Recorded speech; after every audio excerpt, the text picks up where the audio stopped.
Well, as we've talked a little bit about on this channel, since the release of Spider-Man No Way Home, there has been a bit of a resurgence in Andrew Garfield's version of the web-slinger. He was set to make Amazing Spider-Man 3 several years ago, before Spider-Man came to the MCU, and many people are unaware of what actually happened to that film. Let's take a couple minutes to talk about why the Amazing Spider-Man 3 was cancelled, and what very specific event really led to Andrew Garfield's exit.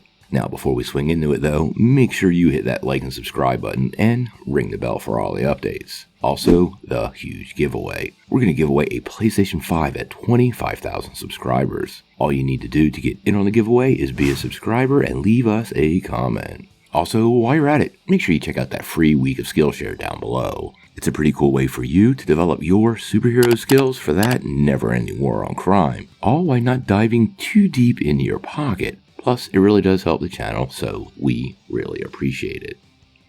Leading into Spider-Man No Way Home, we got a ton of denials from almost everybody involved. And one person that kept the denial wall up pretty high was Andrew Garfield. Now that the movie has come out, and we all know he did return as Spider-Man in the film, there have been a lot of questions about what happened to The Amazing Spider-Man 3. So I thought we could take a couple of minutes to talk about why that movie was never made. And Andrew Garfield is kind of at the center of this, but it really has nothing to do with acting ability or his portrayal of the character. Now, we all know Andrew Garfield can act. Even in this era, he was in some pretty big films, including The Social Network.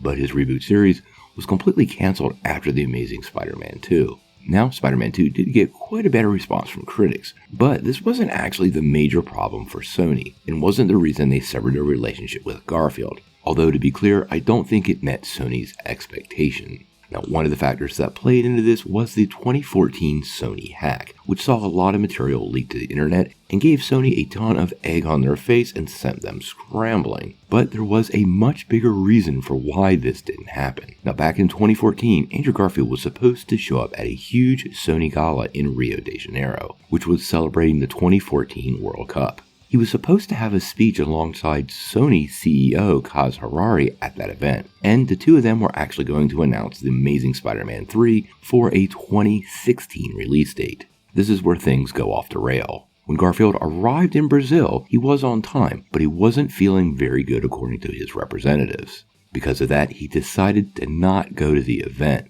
and didn't notify Sony till a few hours before the event was to take place. Because of this, it forced the Sony CEO's presentation to be altered, and the announcement for the third Amazing Spider-Man movie was cancelled. Apparently, this last-minute no-show really upset Sony executives, especially Harari himself, who apparently felt personally slighted.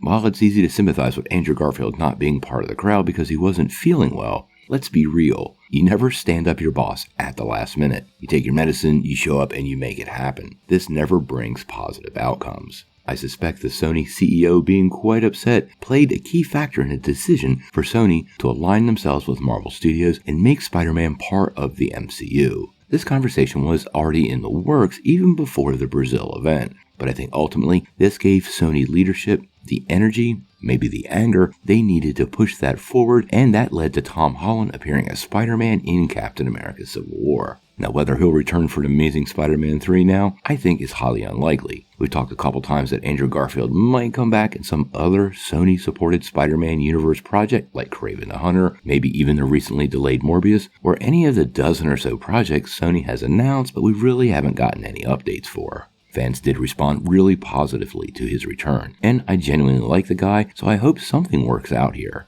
In any case, this kind of explains why Amazing Spider-Man 3 didn't happen. The Sony hack, the lackluster response to Amazing Spider-Man 2, and ultimately this misunderstanding between the Sony CEO and Garfield himself basically put all the pieces in place for that movie to just get put into the trash. Hopefully, we have some more Spider-Man news coming your way really soon, and maybe even something about Garfield. If that happens, we'll bring it to you right away. So, what do you guys think? Should Sony Pictures have continued with Andrew Garfield and done an Amazing Spider-Man 3? Or are you kind of happy all this stuff happened and ultimately led to Spider-Man coming to the MCU? If I have to make a trade-off, I'm taking my Spider-Man in the MCU. Sound off in the comments below. If you like this video, make sure you press like, click subscribe, and if you don't ring that bell, you're not going to get any updates. Peace.